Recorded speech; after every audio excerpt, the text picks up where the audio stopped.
OBD de trouble code description technique dysfonctionnement du circuit de chauffage du capteur O2, rangée 2 capteur 3. Qu'est-ce que cela signifie? Ce code est un code générique de groupe motopropulseur.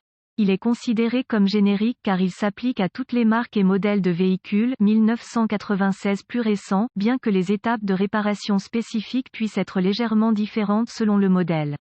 Les capteurs O2, oxygène, contiennent un élément chauffant qui permet au capteur d'atteindre rapidement la température de fonctionnement. Cela réduit les émissions car il permet au moteur d'atteindre la boucle fermée plus rapidement et permet également au moteur de rester en boucle fermée au ralenti.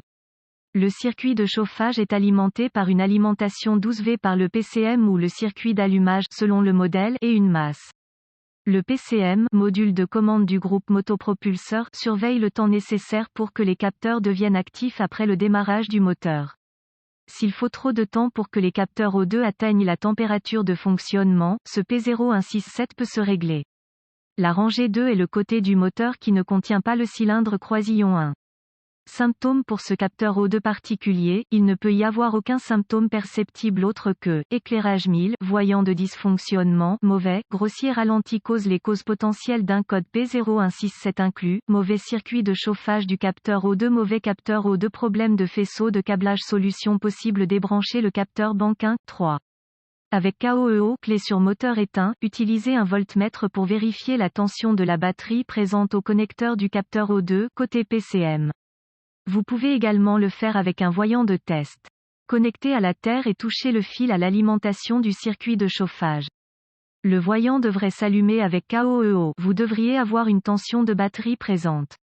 1. Si la tension est présente, vérifiez le côté terre de l'élément chauffant en vous assurant également qu'une bonne masse est présente.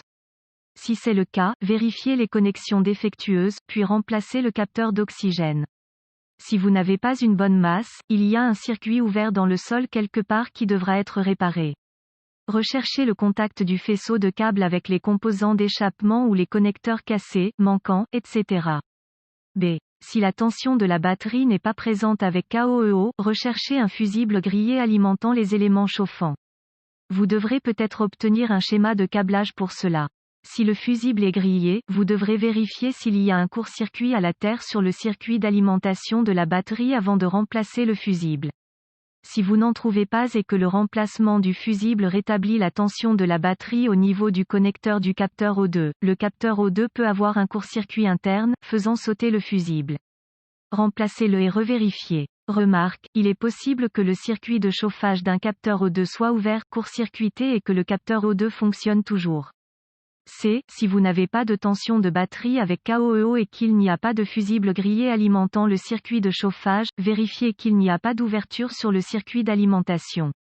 Vous pouvez le faire en mettant le circuit sous tension avec le capteur O2 débranché et le PCM débranché. Réparez et revérifiez.